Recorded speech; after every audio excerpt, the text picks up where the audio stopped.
This week, episode 361 of Stogie Geeks, Nelson and I discuss, the sticks of the week, reviews and commentary. Nelson, of course, has some news along the way. We're going to talk about tobacco legislation, Jenkins Act, PACT, and the new FDA proposed flavor ban that's driving the internet waves crazy. Stogie Geeks, episode 361 starts right now.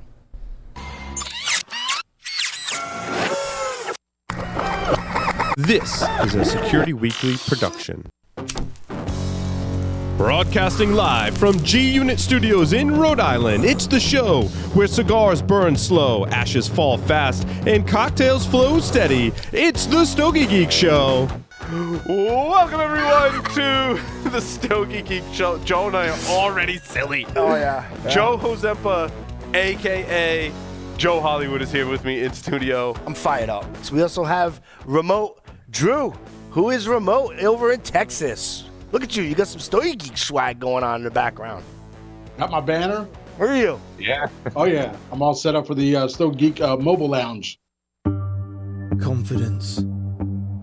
Confidence isn't walking into a room with your nose in the air, thinking you're better than anyone else. It's walking into a room and not having to compare yourself to anyone in the first place.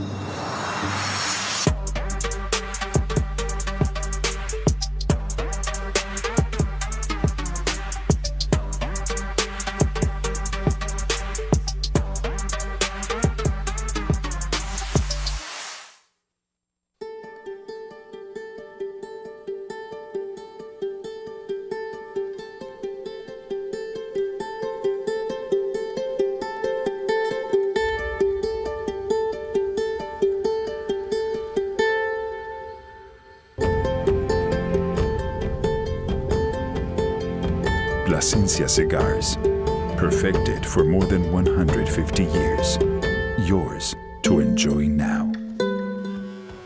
Havana Cigar Club, located in Warwick, Rhode Island, is a great place to enjoy a drink and a cigar. Stogie Geeks listeners can find a $5 off coupon on our website by clicking the HCC logo. What's up, Stogie Geeks? I am your host, Joe Hozempa. This is episode 361. If you want to follow the show notes, go to stogiegeeks.com/361. Having an interesting chat on the YouTube live channel there. So if you go to youtube.com/stogiegeeks, shout out to Manny and the Big Ass Smoke Book. Super cool. He has good customer service. I spoke to him last week about an internet thing I had and hooked me up with some information I needed. But anyway, what's up, guys? Thanks for tuning in. I really appreciate that. Nelson appreciates that too. And speaking of the internet sensation, I have in studio, who's really not too tan from his Florida vacation, the internet sensation, ladies and gentlemen, Mr. Nelson Demelo. Let's go. Yeah, if you saw my back, I did a mishap with some sunblock. Didn't quite work out the way I wanted. I look like a zebra a little bit. So, Big Ash, I'm going to send you a picture after on Instagram for you to see it. I'm not as tan as you wished. I'm more burnt than anything else.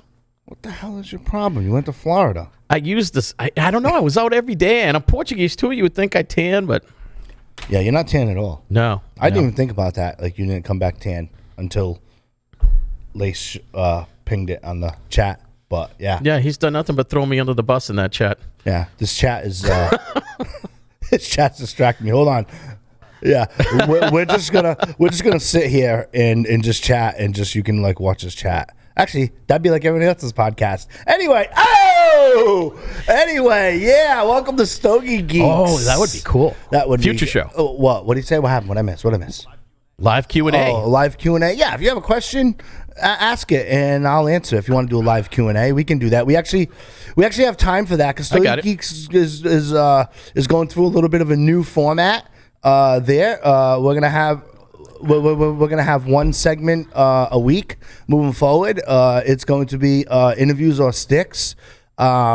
And that's the way that's going to go down for at least for the next 6 months, because by the time this week happens, next week, I will be daddy times 2, and who the hell knows where I'll be filming Stogie Geeks from the next couple of weeks. Quick programming note, we do have next week off. I'm probably going to be a lack of sleep and all of that type stuff, and then we'll see what's going on in the future. But you're not doing a show from the nursery? Live from the nursery? No, I think that they would frown upon that, and DCYF might frown upon that and all that stuff. But I will be doing Stogie Geeks. The next one will be from my deck live at home, at least for the next couple of weeks. I think it's going to be like 2 weeks from today. I don't need that much time to get organized. It's not that hard being a parent, and it's not that hard being an active dad like I am. Those who complain about it just, wallow in their own just watch freaking your shows and your TV and believe everything the TV tells you, and you'll be fine. Most people don't have half the things going on that you have going on. Oh yeah. People are like, oh, what are you doing for baby? Like, I was actually on a conference call yesterday, and like, you're having a baby, like you're really handling like this project well. I'm like, well, what do you want me to do? Like, I don't, like, you gotta work. Like, you're not carrying the baby. Honestly, I like feeding my kids. Last week we took off to the Cape, had a freaking blast on the weekend, and did all of that super cool stuff. And guess what? I like feeding my kids, and I like freaking buying them super cool stuff, and that entails work. So be it. That's what I am. Nelson, do me a favor. Please monitor the chat. Because like my ADD's kicking in, and I'm like on a little on overload. So if anybody has any questions, that's on the youtube.com/Stogie Geeks live chat here. Nelson will bring it to my attention. Nelson, before we get into this, first of all, like, you cannot scroll through any freaking social media platform without thinking, like, here we go, it's FDA Armageddon, here we go, another flavor ban and all this type of stuff, and it's kind of kooky and it's kind of crazy. It's almost like every 3 months. Yeah. If you go back to starting in 2020, they started, And not for nothing, every week has like a flavor, right? Like last week, the flavor was the Drew freestyle, and freaking people trying to do that. By the way, I already have those cigars and blew through them way before the event and whatnot. You want critique on them? Email me at joe@stogiegeeks.com. I'll tell you what I really think about the tobacco that's really not aged. Anyway, so Nelson, what have you been smoking? We're doing okay. Actually, I'm pretty I love my lineup today. So, and these are all sticks I smoke very, very frequently. Don Carlos Robusto. It's a 5x50. Not shocking there. It's a Fuente, and it's only $10. It averages $10, so it's not super expensive, but I think it has a super expensive experience. So obviously, it's Dominican binder filler. It's a Cameroon wrapper. And the stick, for those Stogie geeks, the stick was actually named for Don Carlos Sr. Because he actually came out with the original blend that they use in the Don Carlos Robusto. So, and pulling another one of these out, this time paying attention, obviously, for the show. On the cold draw, I got cedar notes. That's really the most dominant thing on the cold draw. The wrapper was, just near perfect with hardly any seams or veins on it. It was almost seamless. The cedar actually came out in the initial lighting of the stick. So I got that, and then it turns into a little earthy leather, which I actually really like. It's kind of right in my wheelhouse. Midway, you get a little bit of cocoa, especially on the retrohale. With the leather still lingering around into that second third. And one thing is, like, you definitely want to eat. It doesn't look like it. And this is, like, people always think, like, the darker the cigar, the stronger. And this is definitely not a super dark cigar, but it's definitely stronger. So it definitely changes that, what's that word I'm looking for? The rumor that's darker is stronger. Mm-hmm. But you get a subtle sweetness along with the strength.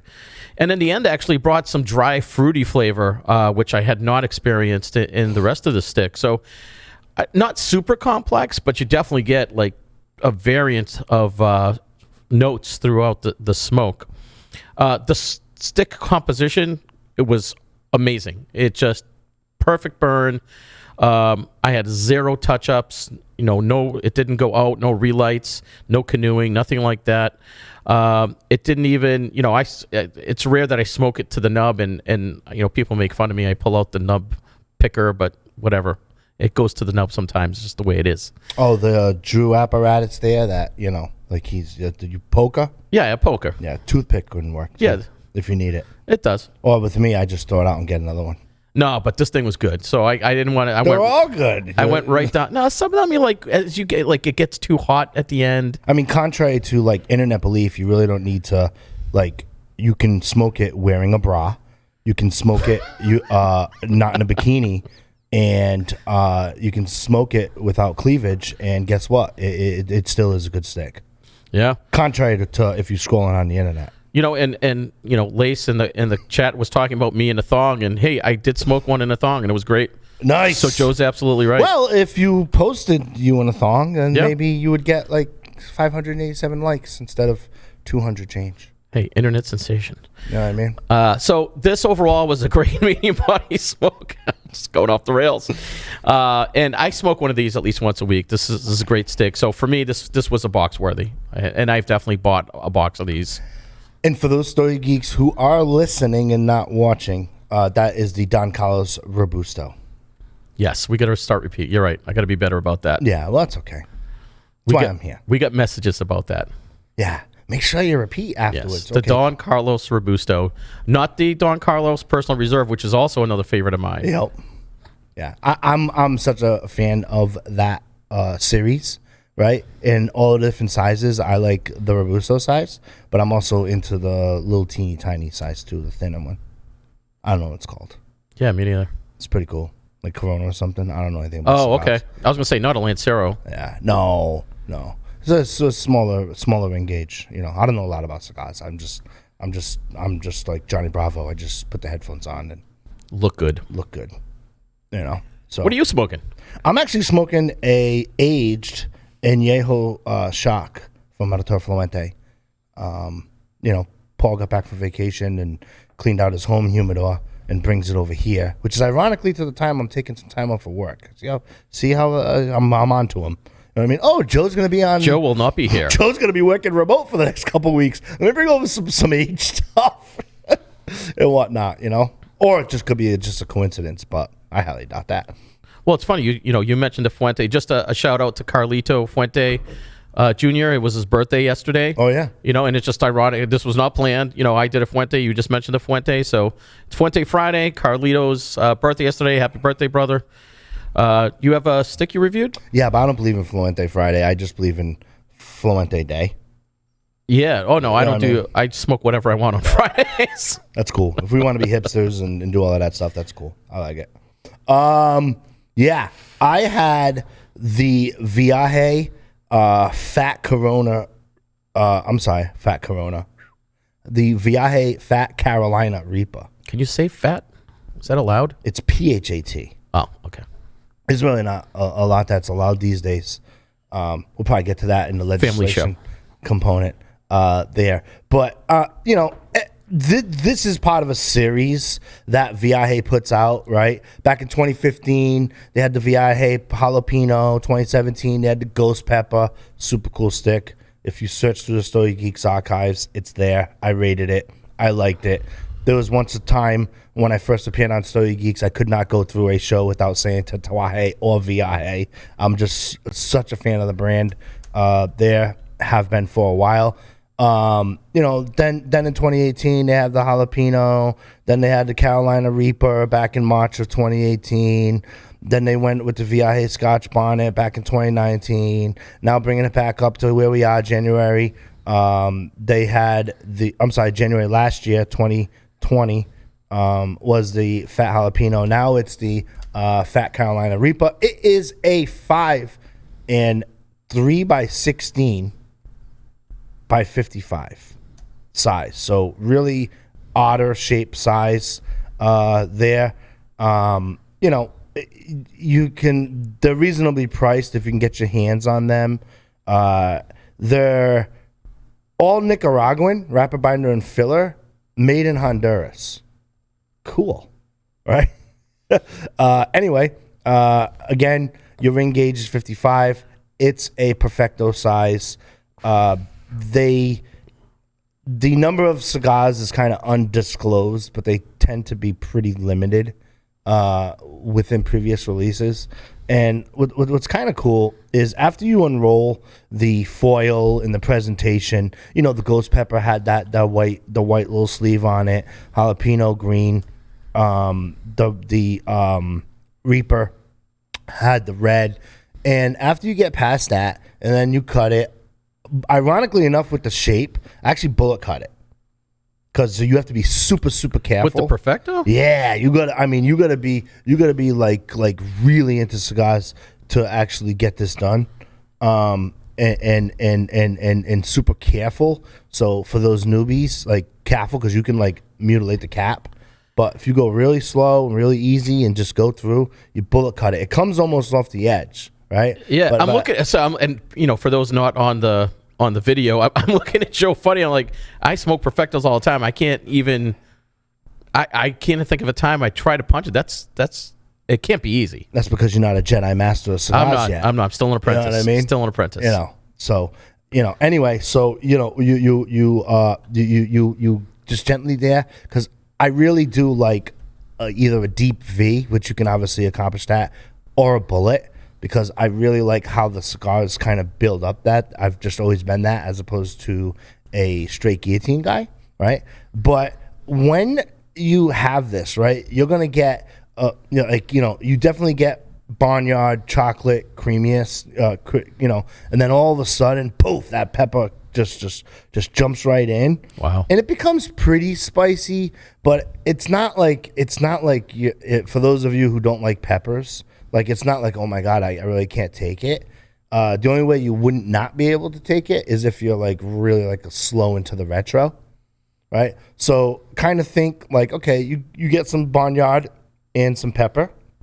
Without being cliche, because it's a red wrapper, you get red pepper, right? You get kind of like that red blast. And then as it kind of slows down throughout the smoke and it gets into the kind of fatter part, you're really going to get into that barnyard chocolate and creamiest there. Also, cold draw is super cool.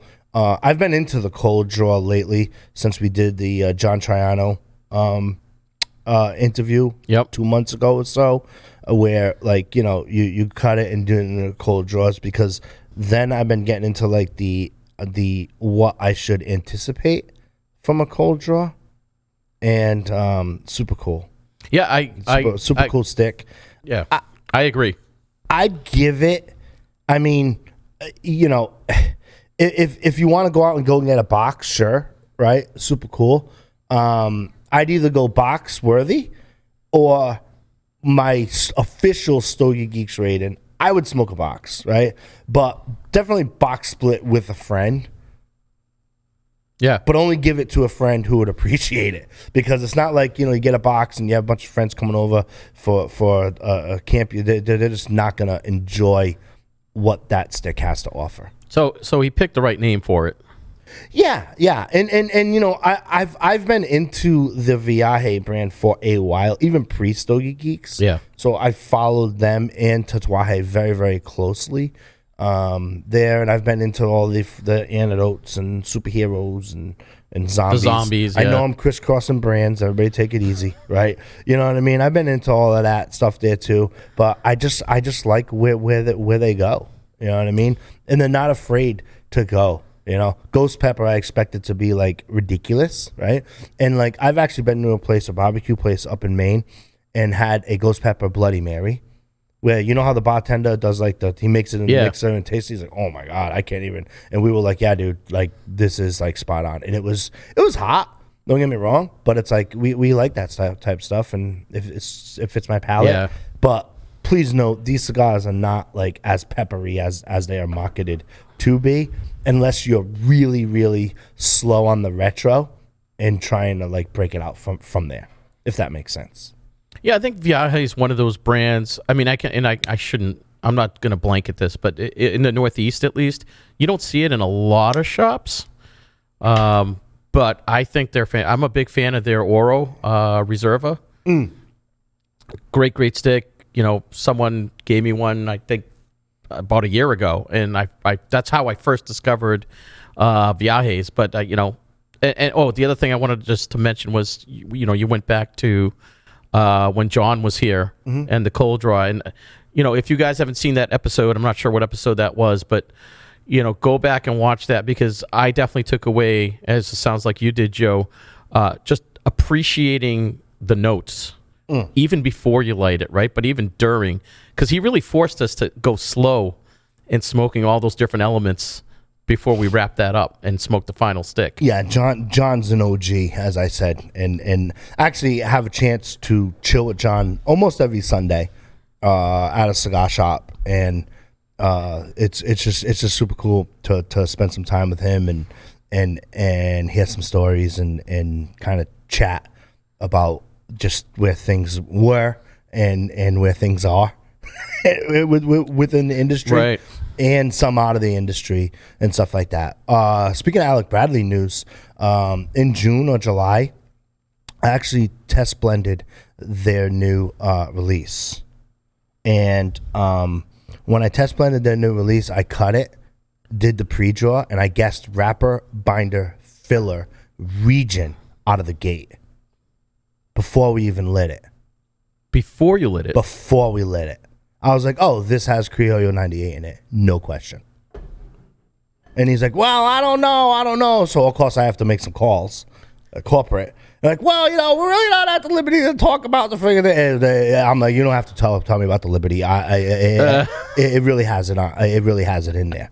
It really has it in there. I have the name of the cigar. I saw the design concept and stuff like that. And super cool. It's super cool. Yeah, that's cool. And John actually aided in that there as well. So he's pretty pumped. He spent enough time in the industry. If I was him, I would do my own brand and make it out of the Alec Bradley factory. Oh, he's seen everything. And The move ups, on. the downs. But, so that's the difference between an entrepreneur and a non-entrepreneur, right? I'm like, yeah, he spent enough time, but yeah, super cool. He's also an avid fly fisherman too. Oh, side and note. Talks to me about the fishing. He's like, you fish? Yeah, I said, no, not until my son wants to fish. We go to the fish market on the dock, and Fly fishing seems like such a big commitment. well, yeah, it's in it's like anything. It's actually, boy, is this show really off the rails, right? He actually makes the lures. He did tell me that. So he makes the lures to do that, and there's a certain and he sells them too, right? Yeah, but we can't go down. We can't go down there, right? We but like he makes the lures and he does that, and I'm like, dude, like, do you I'm like, this, like, what are you doing selling like freaking 3 lures? You know what I mean? Like, give me the freaking thing. We're going to record you freaking making the lures, and you're going to freaking sell your video to every freaking fishing bait shop across the freaking chain and do it. Well, I don't know if that'll really work and whatnot. Yeah, because people don't listen to, like, podcasts and stuff. It's just a fad. It's just a fad. It's a fad. You know what I mean? They're not growing at all. Anyway. That's Viaje. Oh, Viaje. The only one that I did not have, thank you for keeping me on track. Absolutely. That's why I'm here. The only one, see, Johnny threw me all off with this freaking chat thing. Right? It's quiet now. It's quiet. Well, good answer. Thank you for everyone participating on the chat and let me speak. Right? Like, oh, can we stop Joe from talking? Probably. They are riveted listening to you right now. Yeah, right. Riveting conversation right here. The only Viaje I really didn't like was their birthday blend. Oh, I haven't had that one. Yeah, I was like, yeah, it's aight. I've had the zombies, the anecdotes. Yeah. Anecdotes. Yeah. Anecdotes or anecdotes? I don't know if I can know. Whatever. I had the kryptonite. There you go. It's in the marketing. Oh, that's another good one. The kryptonite. Did you like it? I didn't make it. I made that up. Is there really is there really? Yeah. From Viaje? No. Okay, cool. If there is, I never had it. I was just freaking pulling stuff out. But if there isn't, yeah. Oh, no, I won't go there. Kryptonite, I'm good. This is way too many avenues I can go from that. Let's pivot to a news. Hey, from just go ahead. Chat update. Okay. It says we were stressing you guys out. That's why they got quiet. Well, no, thank you. No, I knew the chat existed, and I actually forgot, and I should train myself to do this on the other podcasts that were on the network but are now off the network for Security Weekly. Security Weekly is on its other journey, and now they're doing like chat monitoring and all of that stuff, and that's why Johnny mentioned it. So yes, I was going to say shout out to Johnny for pointing us to this and distracting us. Thank you. Yeah, you're great. Right. That's his job. It's great. It's his job. All right, you want to get into the legislation? Oh yeah, please do, because we can't scroll through the internet. You know, like I said, last week was all freestyle, and this week is all it's Armageddon time again, because the FDA is going to take away our flavored cigars. Or do you want to go with the other stuff? No, I mean, I think this kind of leads into that, right? Okay. So I was kind of looking at it from what Joe's talking about yesterday. I'd say the last 24 hours. If you go to the different cigar sites, whatever, everyone's talking about this new FDA proposal to ban menthol in cigarettes and flavored cigars. I was talking to Joe, and I thought it would be a good time to kind of talk about some of the other things that sort of lead into this. Joe, I think you've mentioned in the past the Jenkins Act, which has been updated through the years. It actually was put out in 1949. That's when the Jenkins Act came out. Yeah. I wasn't expecting it. It was way back, 1949. And all it really is, hey, pay the taxes in the state you're in if you sell tobacco in the other state. I mean, if you're shipping to another state, that person has to pay the taxes for that state. And it's I was telling Joe yesterday, it's no different than Amazon, right? Amazon, for the longest time, didn't do that. Right. And now when you order, you have to pay the taxes in your local state. I'm like, all right, that's fair. I don't think that's crazy. I'm sure it was a disaster back in, the 50s when this came out. People probably rip shit that all of a sudden they had to pay taxes when they didn't have to before. And then that led into the PACT Act. So this is kind of a bigger one that's gotten a little more attention because it came out in 2010. PACT is the Prevent All Cigarette Trafficking Act. And it really was designed to, its goal was to minimize smoking amongst impoverished people. They stated like Native Americans, teens. They were just trying to get people to smoke less, basically, is what the PACT Act was all about. And what it basically did was made it illegal to sell tobacco illegally and to avoid taxes, which I every time I read this, I don't know how it's any different than the Jenkins Act. It was just maybe more enforcement or something, but that's what it came to. So under the PACT Act, companies that sell cigarettes or roll your own tobacco or smokeless tobacco had to make sure that they paid the taxes in the state that the person that was getting it would hold on, how am I saying this? The person that received the product would have to pay the taxes in their local state. That's what it was. And then in 2020, President Trump updated this and created the Consolidation Appropriations Act of 2021, which was part of a COVID-19 stimulus package. And this is what drives me crazy about legislatures is they write a law for a specific reason and then just shoehorn in some other shit that has nothing to do with, in this case, the stimulus package. So what this did is amended things to include electronic, they call them electronic nicotine delivery systems, which they keep referring to as ENDS, and basically it's vapes, right? So they added vapes to the law. What this also did is it blocked the United States Postal Service from shipping tobacco in general. Cigarettes, from shipping cigarettes. You can still ship other methods, so they can still, for now. Sure. They can still use UPS, DHL, whatever. And I'll stop there so you can comment before we get into the FDA thing. Anything, Joe, about the PACT Act? I mean, it started as a mechanism, right? Let's start with the easiest part, right? The vape. For a while, vape had a free ride when it came to taxes. For a while, right? And what I mean by that is they paid sales tax. So there was no quote unquote tobacco tax or sin tax, as the old timers call it, right? There too. Did it even fall under the category of tobacco? Well, vaping? Yeah, it was other tobacco products, right? So it was always OTP, right?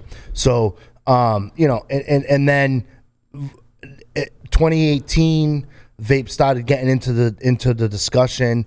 And you got to remember, like, when Washington is making a decision, right? They're making a decision off of what's being mass produced and distributed. And by that, I mean, i.e. in convenience stores, in like a form of CVS. Like a gas station. Or a gas station, or a CVS before they got rid of tobacco, a drugstore, if you will, right? So they were kind of talking about those products, right? And what I don't get is that everybody over on Facebook or Instagram or Twitter, right, they think they're attacking like the brick and mortar retail shops, aka / bar, and they're really not, right? They're really not. And I came to this conclusion up until 2018. I thought that, right? Oh wow, they're attacking premium cigars. Then I actually went to the legislative portion when it pertained to Rhode Island, and we went to Capitol Hill in Rhode Island and sat in a room for freaking 6 hours. And I was amazed at the premium. Now, every single cigar shop here in Rhode Island, I always make reference to it. It's like 38 of them, right? All but 3 showed up, right? So do the math in 2018, call it 31 shops. So 27 people showed up, right? Some of them were multiple shops or whatever. And we were only like 18% of the discussion of how they were trying to ban or legislate. They were trying to increase, in our case, the 50-cent cap tax to 80 cents. They were talking about cigarette. I mean, Cumberland Farms shipped someone from D.C. to talk about on the floor, talk about this freaking paycheck, right? Talk about on the floor the amount of money that gas stations make off of, like, you think, okay, you drive by a Seasons or a gas station, oh, they make money on gas. No. Gas is like freaking 18% of their revenue. Yet they put all these pumps in and these super pump stations and all that. Tobacco, alcohol, because you got to remember, outside of Rhode Island, you can't get alcohol in a gas station. You have to get it at a liquor store. But across the borders in Connecticut and across the borders in Massachusetts, which Rhode Island's only 45 minutes long, no traffic, you can get alcohol in a convenience store. So alcohol, tobacco, including cigarettes and other tobacco products and vape and all that, and lottery is 62% of their revenue. Yeah, the lottery, I believe, for sure. It's 62% of their revenue. They don't make the money on the gas. They can freaking close the gas pumps. And I know that if you follow other forums, as much as I follow other sectors outside of the premium cigar industry, it's a big, oh my God, it's gas shortage, they're going to gas shortage to it. It'll be okay. Like, it'll be fine. And quite frankly, we should go a week without gas. I think that'd be pretty cool, because then people can walk. You know what I mean? Or ride a bike. We all could use a good walk, right? I know, but anyway, I could. So it really opened my mind to like how narrow-sighted I was, saying, "Oh my God, if they go from 50 cents to 30 to 80 cent cap tax here in Rhode Island, like that's going to affect the brick and mortar." No, it's not. They're going to pay more. Cigarettes. They were going from like $4.05 to like $4.50 a pack. I was astonished that the tax on the Rhode Island cigarettes was $4.05 per pack. That's the tax. And here we are freaking crying about 50 cents going up to 80 cents. Take it. And I know I'm micro focusing on just the Rhode Island part, but let's look at the bigger picture here. Okay? If they take away flavored cigars, right? First of all, they're never going to get away with it in the South. So all the R's that are down south in all the hot spots that every single podcast talks about, your Virginias, your South or Floridas, Georgia. your Georgias, your Texas. So they ain't gonna say, oh yeah, ban it. That'd be a great idea. They're gonna freaking fight it. There's gonna be a split. And you know something? If it goes through, the really focus is the menthol aspect of it, which we're gonna get. Well, that's there. what we're gonna get into. Which we're gonna get there. And like so. Unfortunately, your flavored cigars might be dragged into the mix. Yeah. Well, guess what? If you smoke a flavored cigar, go with Nelson's recommendation. Get the Don Carlos Autor Fluente. You'll still be okay, You'll be happy. and you might be happier. Just saying. Yeah. So I guess two things, and actually the second one will probably lead into this, but. Side note, not what we planned on discussing, but you brought up a great point. I was thinking about the taxes. I think it's already, I don't know if you would agree, Joe, it's been proven, right? They jacked up the prices on cigarettes. People didn't stop smoking. Some did. But the cigarette industry is doing fine. Sure. Right? Do you think because other states, and I've done some in the news, we're talking about different states over the last few months raising taxes on cigars. Do you think the same thing would hold true for cigars? Because I do. I think people would still smoke cigars even if you had to pay another $1 in taxes. Yes, they will. Right? They will. I mean, it is what it is. Because if you look at other regions, New York, where it went up to that 75%. Astronomical. Right, 75% as opposed to a cap tax. I spoke about this long time ago, or probably a couple episodes too, where Minnesota, where Crux, the cigars Crux, right, in their home state, tobacco tax was like 94% or 92%, right there. They're going to pay it. The bottom line is that they're going to pay it. Now, will consumer behavior change? Of course, right? But these laws are put in place to curb and edge consumer behavior. Second. First is government needs money. Government needs money. So where are they going to go after? Easy targets, gas tax, alcohol, tobacco, and firearms, right? They're going to go after the low-hanging fruit because half of them are C students anyway who can't run a business and go to politics, right? And so... and by the way, the only way that it's gonna sneak in with the flavored cigars is if it gets lumped in with another bill, because that's how they do it. And half of them don't sit there and read the actual legislation. They have aides for that. I know because I was one, right? So I've worked for House of Representatives when they did the transition to Senate. So I had the opportunity to work for House of Representatives, and then when the elected official got officially into the Senate, I didn't go over to the Senate portion of it. So, it works the same way. You have aides who tell them what it is, who diagnose that, and researchers. Yeah. And dare I say, lobbyists. I've been saying this since 2014. It's all dead in the water. It's all from a premium tobacco standpoint. Yep. And if they ban flavored cigars, like what? You're not gonna have your wild coconut freaking cigar that tastes like suntan lotion? Like, that's probably not a bad thing.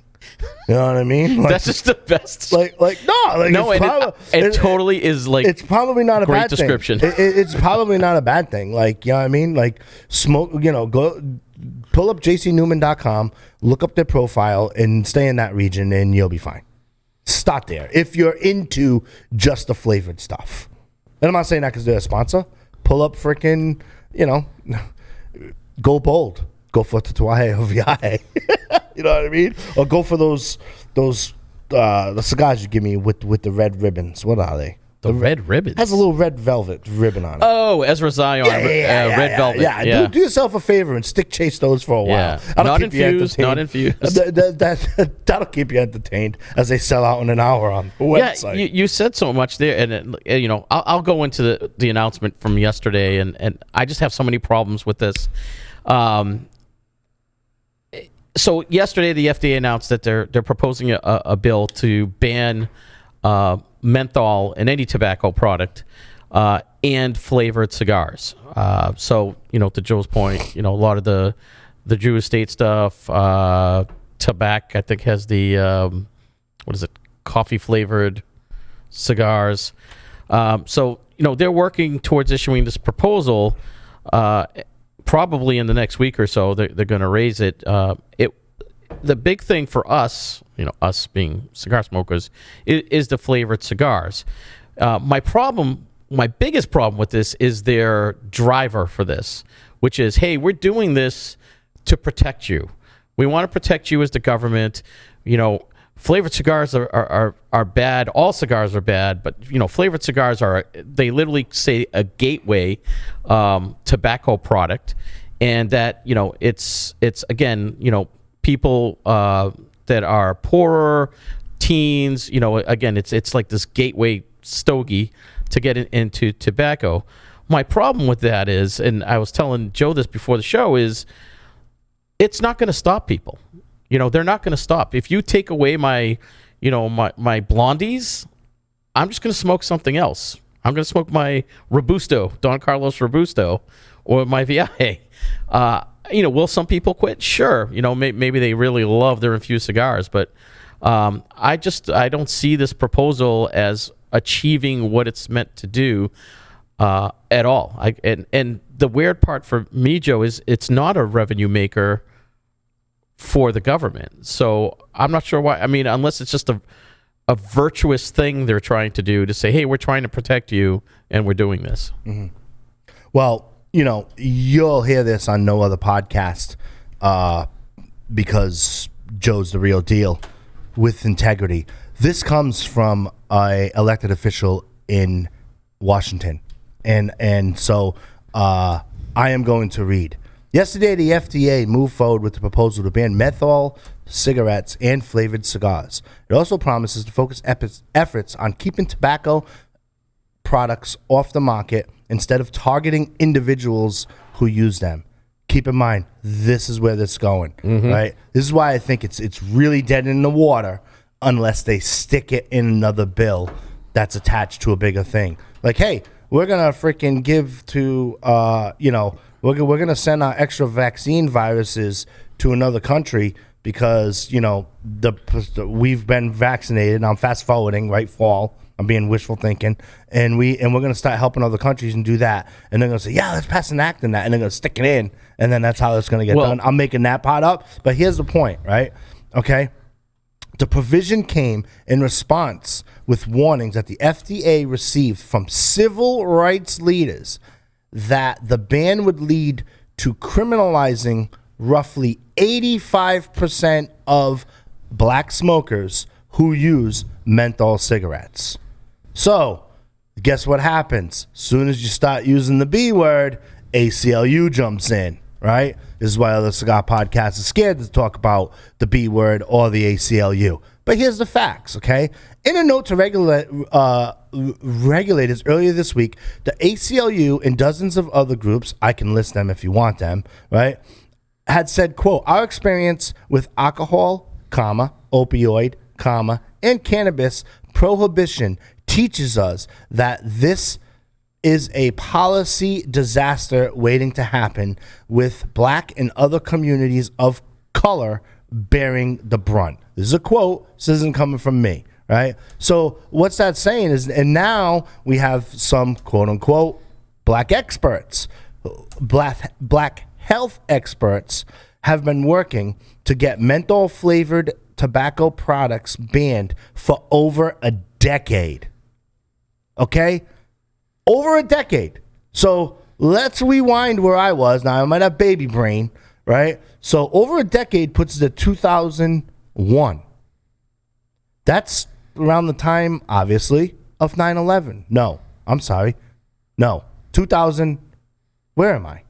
No, 2011. I'm sorry. See, I do have baby brain. I'm sorry. Yeah, you went back 20 years. I know. I went back 20 years. But my point is, here's my point, right? I was trying to think of where I was 10 years ago. Apparently, I was at the World Series after 9/11 happened. I'm always there. It's a great time. Anyway, Yankees lost. Well, they won that game, but they lost to Arizona pre-Kurt Schilling, bloody sock, and theatrics and all that stuff. Anyway, moving on, right? So over a decade, they've been rehashing this menthol cigarettes to ban, and then they're decompartmentalized.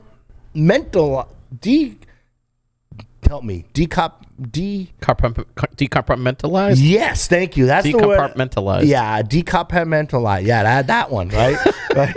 Sorry. It's not an easy word. Sorry, I've been listening to Mickey Mouse Playhouse for 3 years, and I'm about to do it for another 3, right? So, anyway, they don't have these problems over there. You know what I mean? But anyway, moving on, right?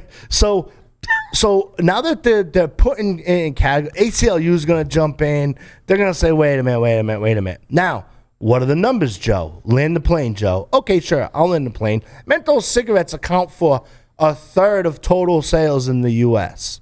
They were banned successfully. Hold on. I talked too much. My screensaver came in. They were banned successfully in the UK, in the EU, European Union, for those of you who might not know, right? But tobacco producers are fighting to not let that happen.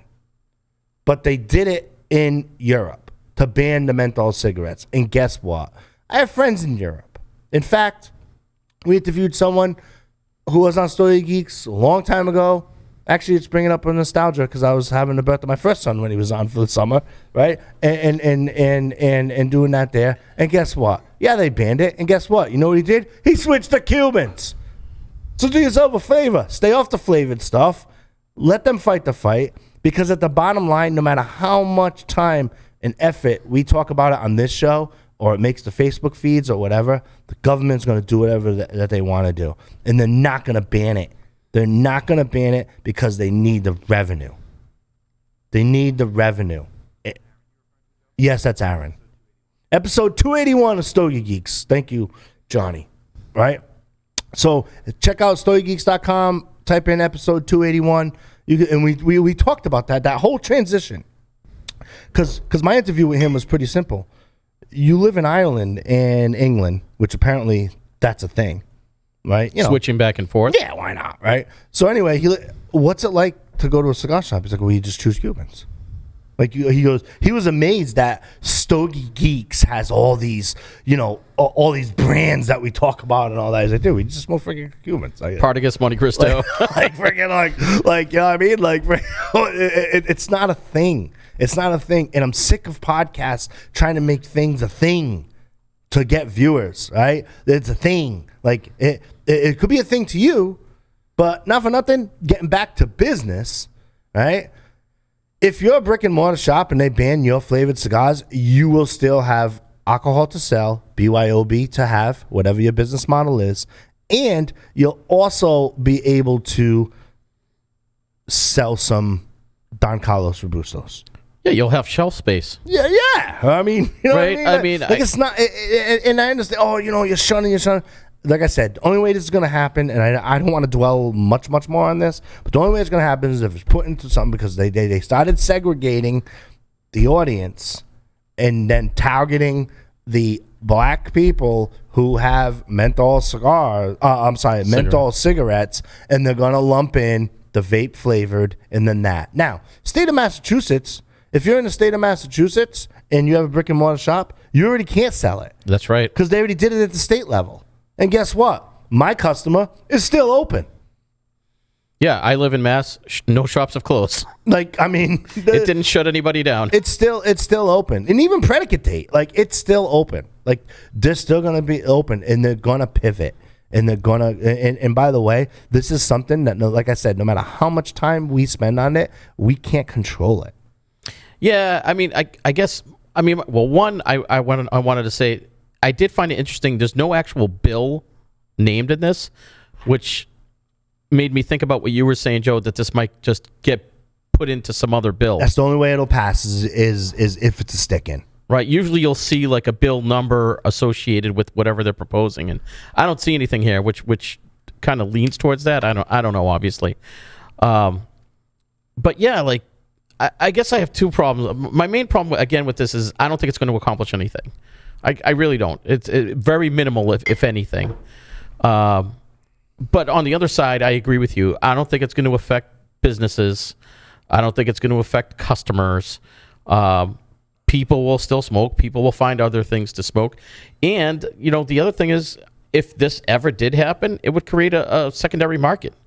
Because, as you pointed out, you know, these things may be banned in the United States if it ever comes to fruition. But you could, like, people still get Cubans. I use Cuban as the analogy, right? You can't get Cubans in a brick and mortar here in the United States, but somehow people still get them. Not me. I've never done that. But it happens. Yeah. Thank you for giving me one today. Anyway. You're welcome. I found it. Are we good with this? Are we? Yeah. Or do you want to go on? Because I can still go on. No, I mean, overall, I can go on till 6:30 tonight. My only other thoughts on this is I get a little concerned. Like, I'm not concerned about this in and of itself, right? But when you look at it from a macro level, I feel like the government just keeps chipping away, right? They just keep chipping away at this, and over time. And I know, like we like there was a big win last fall or whatever. The FDA was going to force companies to do the testing. I forget what there was a term for it. They had to test every Vitola they had. To get it through register to get it through. Right, and that that failed. But the FDA is still going to try to push it through. It's going to take them years. Well, it's because that was fee based. So in other words, if you were Viaje, just top of mind, right? If you were Viaje and you want to create a blend for 2023 and call it that, you would have to submit and pay a fee. It was fee based. It's fee based. They're not gonna think about that. Think about that number. That astonishing number. It was six figures, as I recall. A third of the total sales. A third. Think about whatever you make. For every dollar you make, 34 cents, because they always round up, right? 34 cents, right? Because there's only 100 pennies in a dollar, right? This is where I'm coming up with this, right? I don't need email. Like, how'd you get 34 cents? It's 33. Well, 33 is 99. Then there's one. They round up. They always take the first third, right?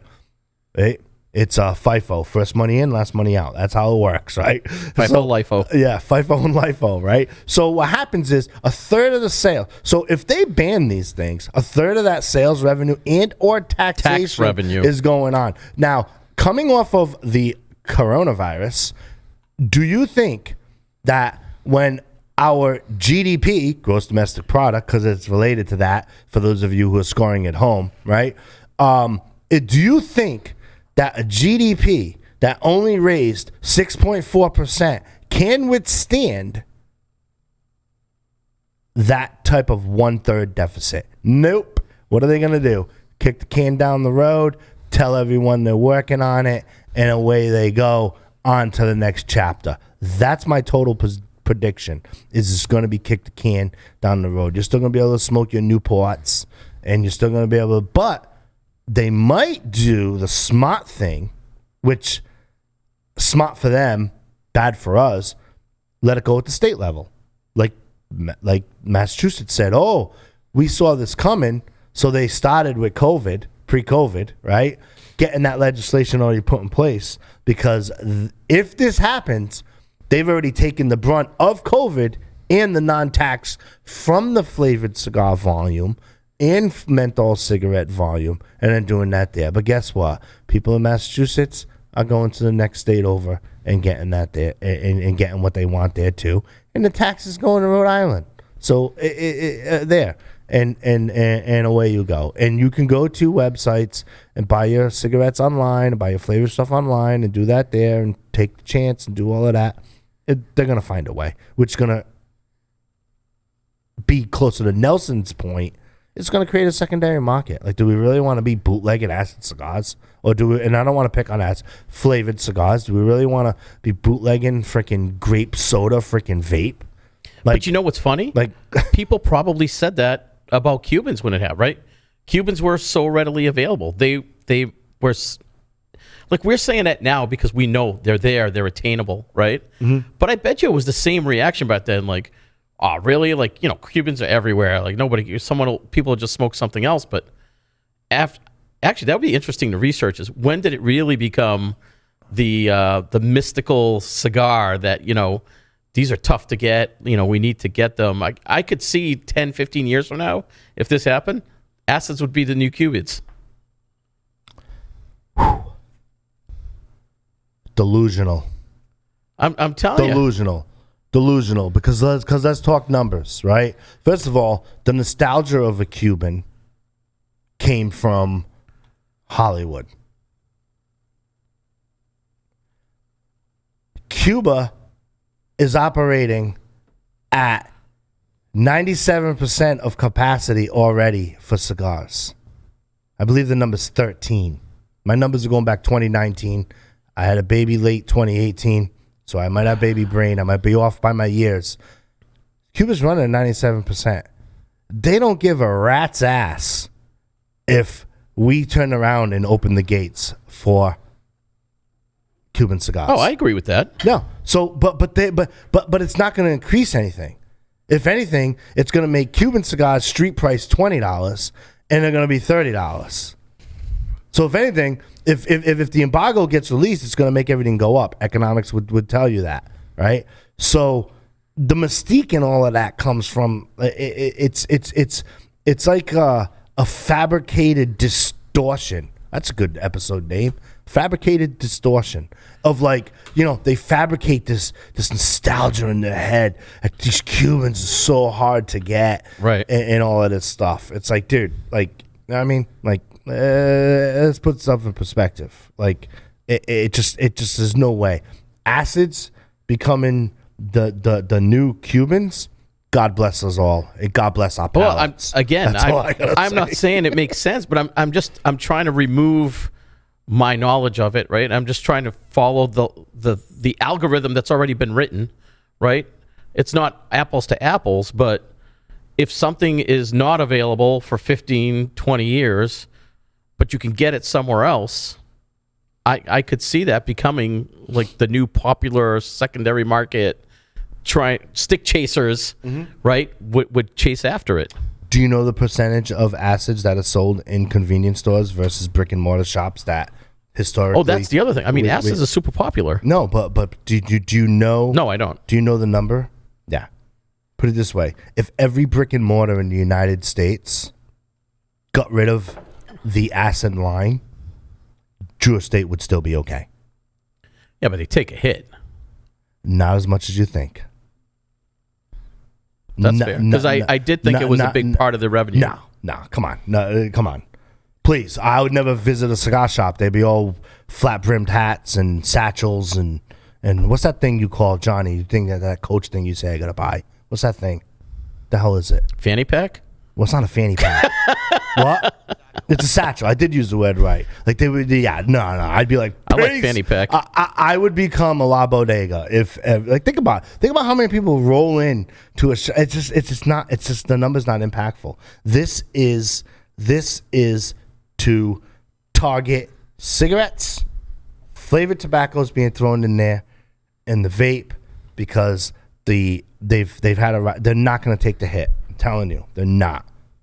Call me wrong. I mean, I would love for you to come on episode 380 something and say, you know something, Joe Hozempa? You were wrong. You were wrong. 15 years from now. If they ban it 15 years now, I'm talking about now. Like there's no way. There's no way they're gonna ban it. It's a third of the revenue. Yeah, I mean, you brought up, I'll be honest, I hadn't even thought about the tax revenue loss in relation to this. And I think that alone seals the deal that it's just not going to, this wouldn't pass. And the answer to acid line is 22. Of their revenue? Yeah. That's significant. It's not 3. It's not a third. It's not a third. It's not 34. It's not 34%. It's just the facts, dude. It's the facts. It's like I scroll through social media and I'm like, okay. And it raises good points, but I'm like, man, freaking delusional. They're just delusional. They're delusional. If Havana Cigar Club next door stops selling acids, will they still be in business for the next 5 years? Sure. There you go. course. Again, I really hate to pick on that. Flavored cigars. Tatianas, right?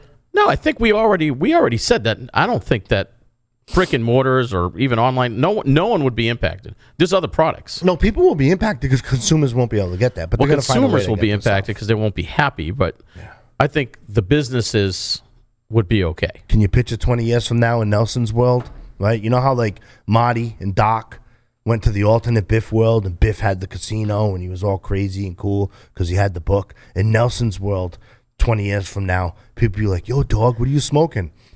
I'm smoking a Padron 64. Yo, man, I got this one. $50. Or yo, man, I got this twisted fusion tea. What do you think? Would you like it? Is that pre or post Swisher taking them over? Because if it's pre, it's worth something. And if it's post, I don't like it. Pre-ban or post-ban? Right? You know what I mean? Like seriously. Like seriously. Like seriously. And again, I don't want to take away from the marketing and the cult and Right. the whole. I believe me. Much love on this side of the fence, contrary to belief. But it's like it's just delusional. It's delusional fuzziness. It's like it's okay. It'll be okay. Everything will be okay. But you don't think, going back to what I said earlier, you don't think that it's like slowly chipping away at the industry, what states and federal level are doing? If we did a podcast on solar powered docks floating. Is that DOCK? That's docks, like sitting by the dock of the bay, I don't right? know if you said dark I actually have a fascinating customer. I have a proposal out for this fascinating customer, right? It's a dock that rolls out to your previous dock and provides solar power in your, what is that called? I'm not a boat guy, but where the boats all park. The marina? Yeah. So you know how you have slots and they charge you per Slips. foot? Slips. Okay. Right. And you roll out this portable dock that has solar panels on it. You can walk on it, attach it to your boat as you do your slip, right? So your parking spot, and it provides power to your boat for the next thing. I'm like, this is freaking awesome. I don't even have a boat, and I want one of these things because I'm like, want to lay it on my front lawn, power it up, and like plug it into my freaking thing and tell National Grid like, adios. You know you can do that today. You put solar panels in your house. No, I get that, right? I get that, but You don't have to roll it out on your lawn. Right, but what I'm saying is that, you know, it's in their industry is like the same as ours, only the numbers are ridiculously, like, you know, a boat is like charges like $20 a foot, right, for your slip, and the numbers are just out of whack, right?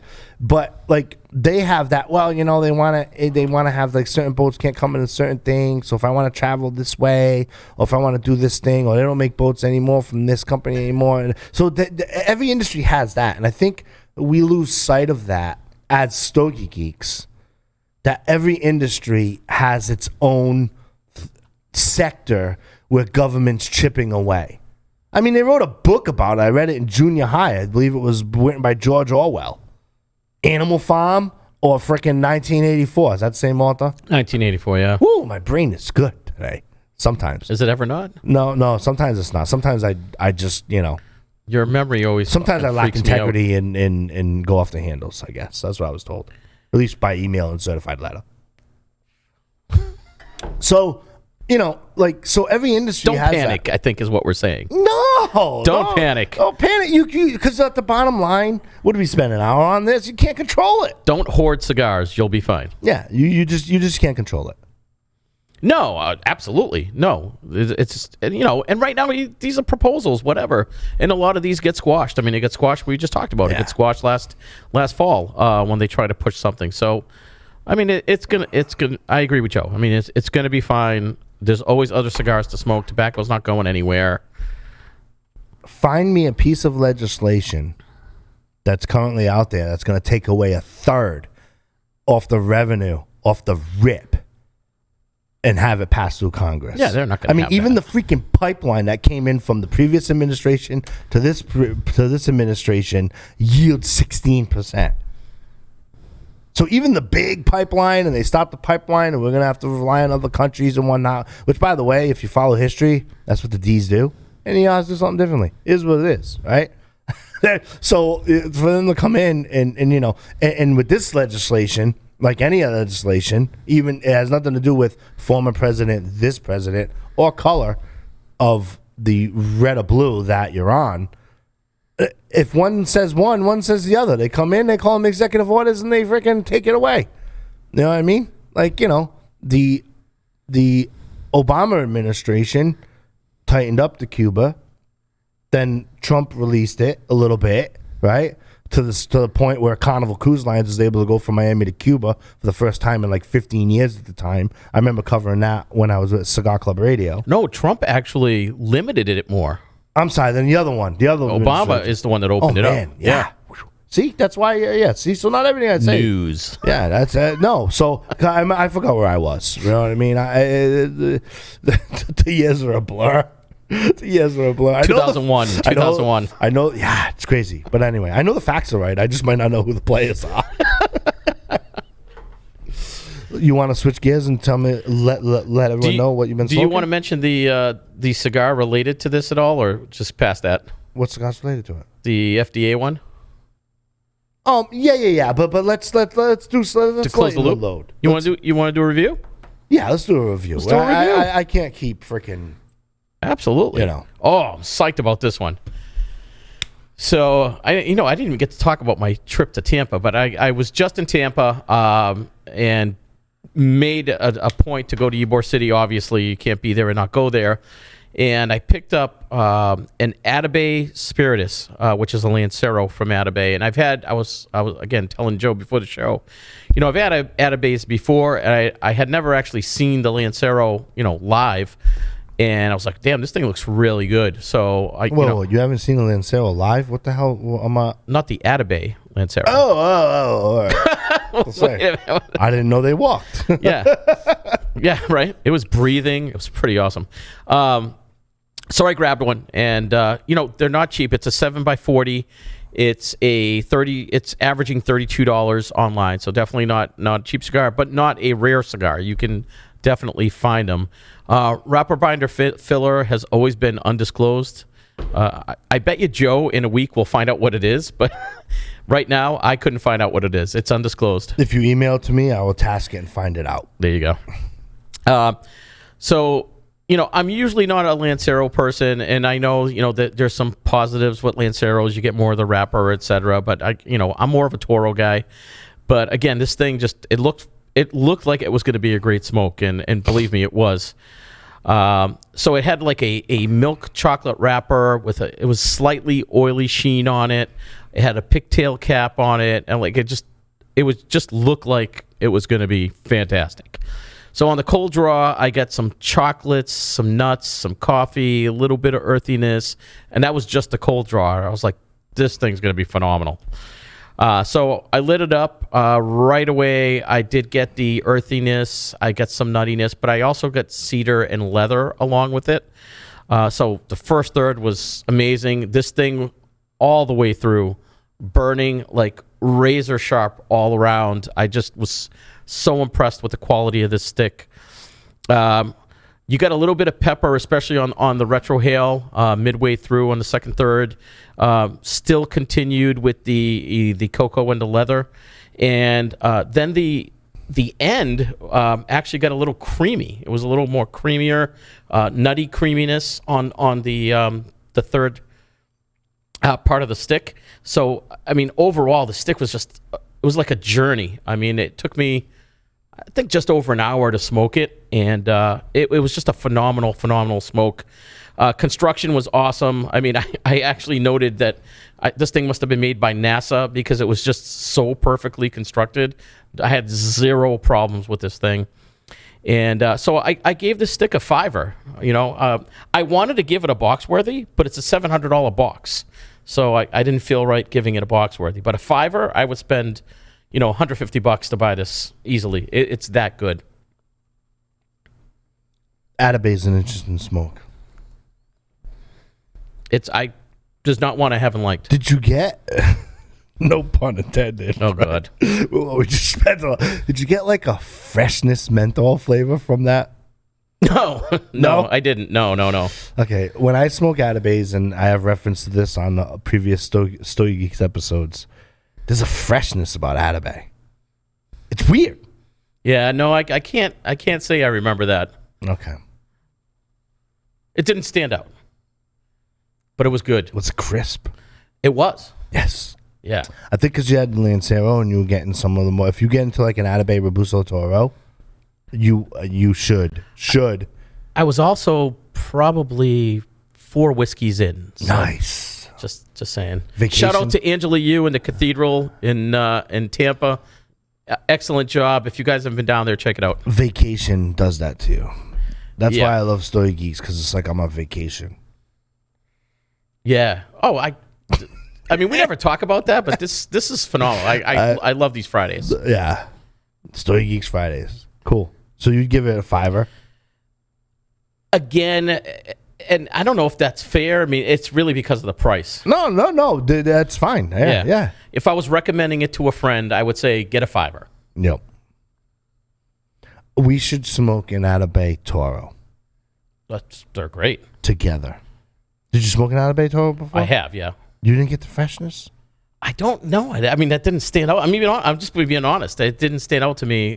Like a not a floral. You're not saying a floral, or are you? No. Okay. No, it is. Like laundry fresh. It's crisp. The smoke content is just crisp. The crisp. I agree with you. I guess freshness wasn't. Like you could almost cut it with a knife on your palate if you could. Yeah. Now I'm gonna look for it when I smoke the next one. Look for it. Search. Young Padawan. Thank you, Master. Yeah. So no, we got to do that because I want to introduce you to that, and then I like the Byron too. I know I'm talking apples and oranges, but Yeah. super good smokes. Atabeys are super expensive. Well, I shouldn't say super expensive. They're more expensive than there, and I know that they do very well, for sure. You know what I mean? So anyway, the next stick that I had was the CAO Mortal Coil, and it has a Connecticut broadleaf wrapper, and that is Connecticut here in the USA. The binder is a Connecticut shade, again Connecticut, and also the filler is Dominican Republic with an Ondulo and Palito Cubano from Honduras. We're talking about the filler here, with some Nicaraguan from Esteli. The size is 6 1/8. The ring gauge is 50. It is a Toro size. Only yields about $10 or $11 per. There is a limited release here by CAO, the Mortal Coil. They made 5,000 boxes of 20 cigars. It's interesting, right? Because when you look at the history of how it's rolled, it's a whole different process as opposed to how we traditionally speak about it, right? It's when it's like rolled into almost like a rope ish there, and then thrown in through the filler, and then obviously the leaf is the leaf. So the process is slightly different.